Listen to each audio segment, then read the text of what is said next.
Continuing on the theme of the third story in the Gemara, we want to see now the commentary of Rabbi Moshe Binyomin from Bavel.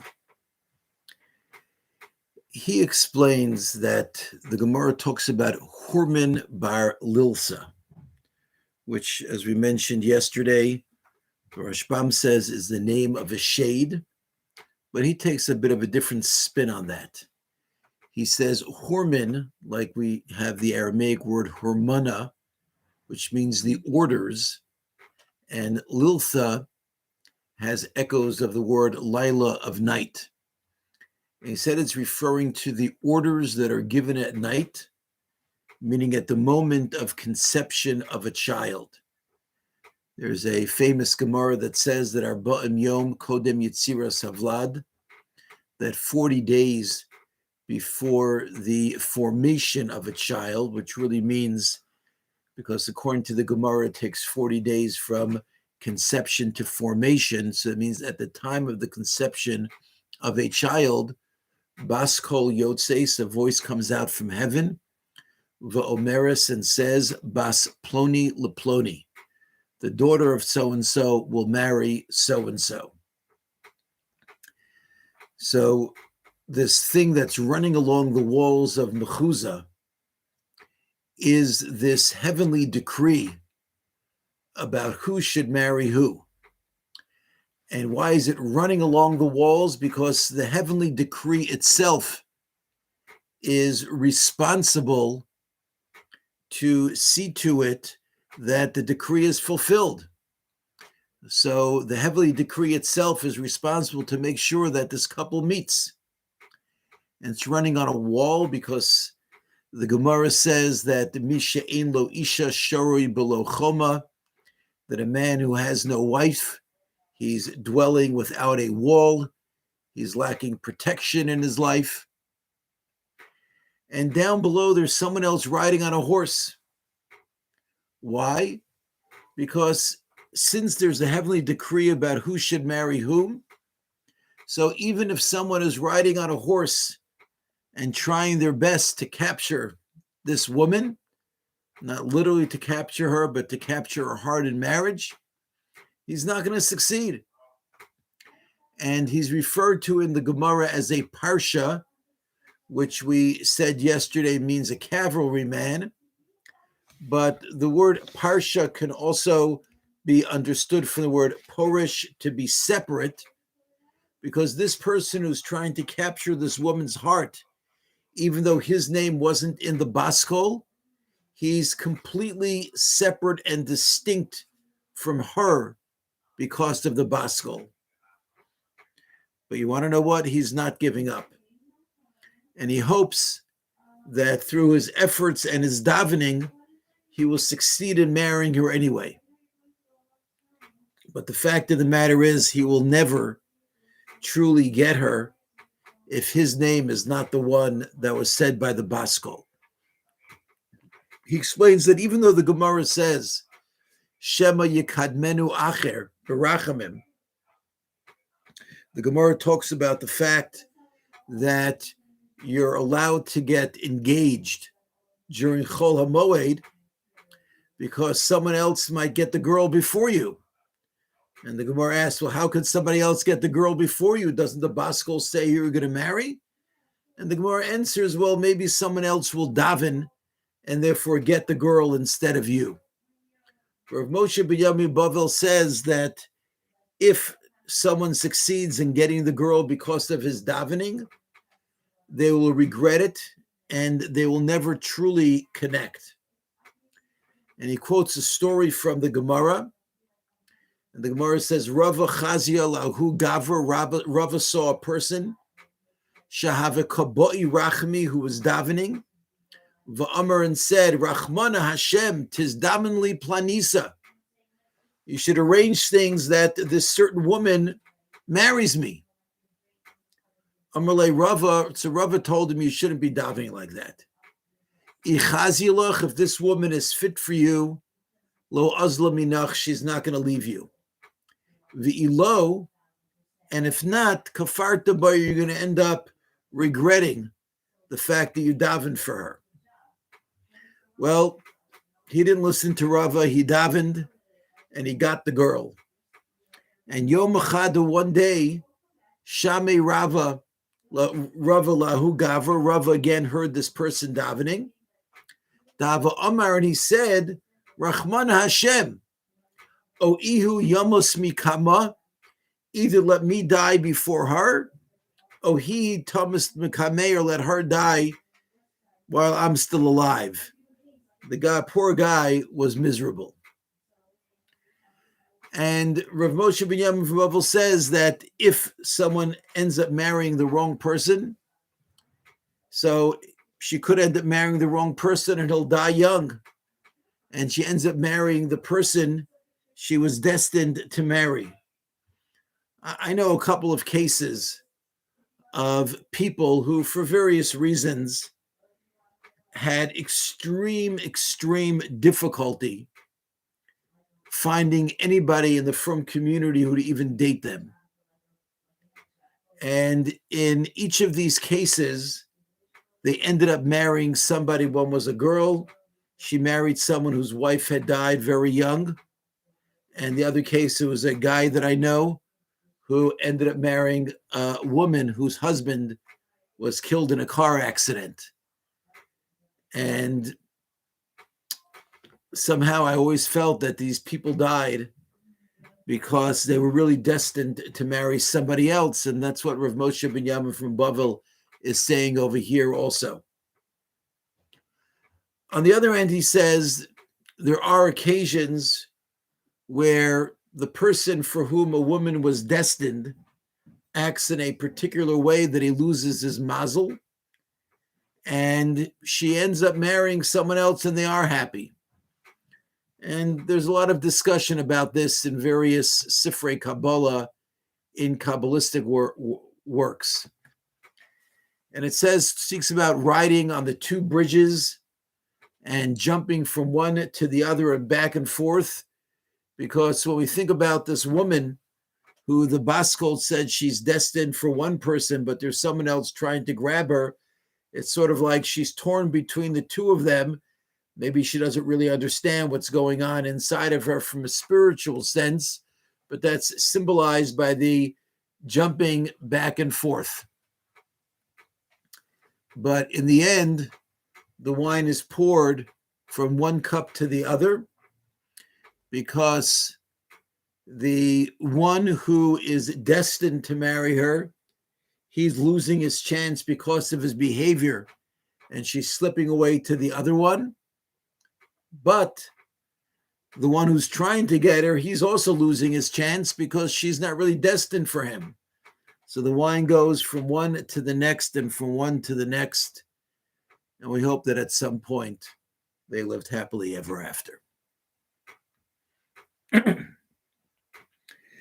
The next explanation I want to share for you comes from Rebbe Nachman. But before we see Rebbe Nachman's explanation, since Rebbe Nachman focuses a bit on the concept of the shade, I wanted to spend a few moments discussing what is a shade. So, as I'm sure you're aware, we find in the Gemara, in Midrashim, other sources, various discussions about shadim. What is a shade? So conventionally, people say that a shade is a demon. And frankly, that doesn't help me very much because I don't really know what a demon is either. Haven't seen a shade, haven't seen a demon. I don't know what any of them are. A number of years ago, when I was saying a shir in Maseches Chagiga, it all of a sudden hit me that perhaps shadim are microorganisms, viruses, bacteria, parasites. Well, I'll be honest with you that this approach does not fit with everything Chazal say about shadim. So I can accept that not everybody will accept this explanation. It fits with enough of them that I'm ready to go with it. Among the things that brought me to this understanding is that there's a Gemara in Brachos that says that Shadim are all around us. And if we could open up our eyes and actually see them, we would just die of fright. And I think that if actually we would open up our eyes, and they say about the countless numbers of bacteria that are crawling over your hands and who knows what's flitting through the air around you, I think if we could actually see all of them and be cognizant of the danger they present, it would be pretty terrifying. Also, the Gemara describes Shadim as being pretty grotesque creatures. And if you've seen some blown up pictures of some of these microscopic parasites, they do look pretty frightening. And another thing that it said at that time, I saw in Chagiga that one of the Mefarshim, one of the commentators said that Shadim engage in asexual reproduction. So that's true about, most microorganisms, certainly bacteria and viruses, that they do not need another one in order to reproduce. That was another thing that led me to this idea that Shadim, again, are microorganisms such as viruses, bacteria, and parasites. Subsequently, I did see that in a sefer that's called Biur Agados L'Shas, a relatively recent sefer, he takes that approach. And then I saw when I taught a couple of years ago, Maseches Brachos, that Rabbi Yitzchak Meir Morgenstern entertains the possibility that this is correct as well. I say entertains the possibility because initially he rejects the idea because he maintains that Shadim are spiritual creatures. And then he says, well, perhaps the bacteria and viruses are the physical manifestation of those spiritual entities. Interestingly, in this Gemara, when the Gemara talks about this name Hormiz, so Rabbi Yitzchak Isaac Chaver, in his commentary, explains the word Hormiz. It's 6 letters, Hey, Vav, Resh, Mem, Yud, Zayin. So you have the letters Yud, K, Vav. Yud, K, Vav are the primary letters of Hashem's name that describe the spiritual components that come down to earth. Hey being Malchus is really the latter Hey is really just a receptacle of the Yud, K, Vav. And he says that each spiritual entity has Ramach Ivarim, 248 limbs. And the last one of those 248 is the Yesod. And the concept of the Yesod, which is represented on the human body by the reproductive organs, but spiritually represents the ability to connect and relate to others. But also, it's the part of the body that allows you not just to connect, but to build and create new entities. But he says that the Sitra Achra, which literally is the other side, the side of evil, which is where the Shadim are from. So you might recall we explained a few shiurim ago that they're part of the world of Shviras HaKelim, of the broken vessels. And we discussed then that the world of the broken vessels is the initial time of creation. Hashem created the world in such a way that there was a lack of connection. And the lack of connection left a lack of ability to create and to build a world. So the Shadim are part of that world of a lack of connection. And he says specifically that Shadim are missing the Yesod. And he says that that's why it has the letters Yud, K, Vav, again, representing the spiritual forces, but then it has the letters Resh Mem Zayin, which is 247, because it only has 247, but it doesn't have, it's, as in his words, he says it's Choser HaYesod. So first of all, that would support my contention of the fact that we're discussing beings that reproduce asexually, because lacking a Yesod, that's the only possible means of reproduction. I also noticed that the word Hormiz has the gematria. This is my own idea, not based on this on Rabbi Yitzchak Isaac Chaver, but it's gematria 268, which is the letters of Resh Samech Ches is 268. If you rearrange those letters, you get the word Choser, lacking.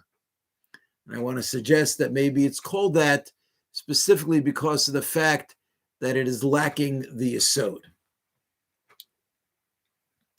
Moving on now to Rabbi Nachman's explanation.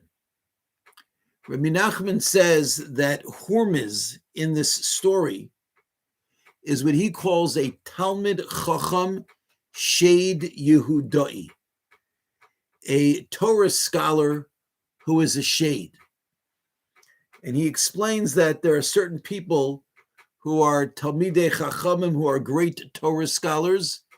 This actually connects a little bit back to what we saw from the Gra and Rav Kook as well. But they're studying the Torah for all the wrong reasons. And because they're studying Torah for all the wrong reasons, they will have a tendency to pervert the Torah that they are studying. And he's called Bar Lilitha. Again, like Rav Moshe Binyomin of Bavel says, it's an allusion to the night, because to be called a Talmid Chacham, he says, someone has to be knowledgeable in Torah Shabbal Peh, in the oral Torah, and the main time to study oral Torah is at night. Like we find, for example, the Gemara says that when Moshe Rabbeinu spent 40 days and 40 nights in Shemayim learning with Hashem, Chazal tell us that during the daytime he studied Torah Shebiksav, and at night he studied Torah Shabbal Peh. The Talmid Chacham Shed Yehudai chases after the real Talmid Chacham, after the real Torah scholar who's like a wall.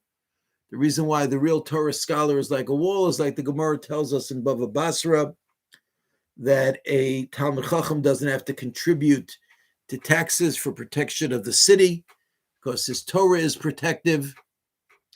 So just like the Talmid Chacham protects his environment, so the Shed Yehudai, the kind of perverse Talmid Chacham who's chasing after him, is riding on a horse to catch up to him.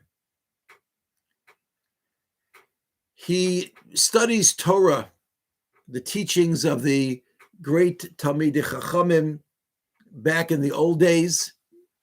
And we know that there's a rule that when you say over Torah in the name of someone who's dead, that their lips move in the kever, that even in the grave, their body starts responding to your saying over their Torah. And it's like you're returning the soul of the Tana back to his body. But when the person who's teaching over this Torah is the Talmid Chacham Shed Yehudai, is this person who's learning Torah for perverse reasons, the Tana who already said these teachings can't stand it. And therefore, as much as the Talmid Chacham Shed Yehudai is attempting to reconnect the Tana back to himself, that's why V'lo Yochale, he can't accomplish what he's trying to accomplish. Why is this Talmid Chacham Shed Yehudai able to connect at all to the Torah of a real Talmid Chacham?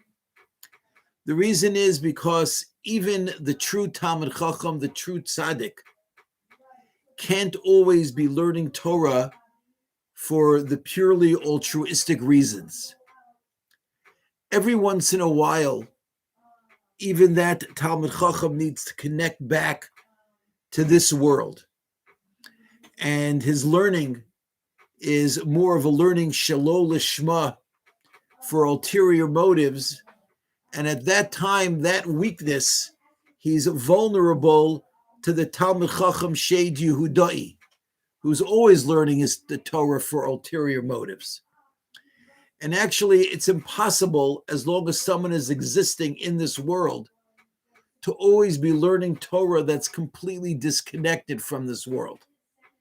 He moves back and forth from the lishma of learning Torah for completely pure reasons to the shelo lishma, to learning Torah for reasons that are connected to this world.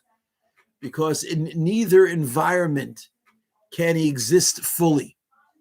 And that's why the Gemara described it as bridges of wax, because in neither environment can it really last. And he's constantly going back and forth from one to the other. That's the pouring of wine from one to the other, as the Talmid Chacham, the true Talmid Chacham, has to go back and forth during these, from the one state to another. But when none of the wine spills, because even though he has to move to the shelo lishma, but the sitra achra doesn't get any of the kedusha of the real tzaddik, even when he's in the vulnerable state. But as he listens to the Talmid Chacham Shed Yehudai, who's chasing him and cursing him because he's jealous of the real Talmid Chacham, he doesn't focus on the curses of the Talmid Chacham Shed Yehudai, but rather he focuses on his Torah. And by doing that, the real Talmid Chacham lifts up even the Talmid Chacham Shed Yehudai to a higher level. And by doing that, the shade aspect just dissipates and disappears.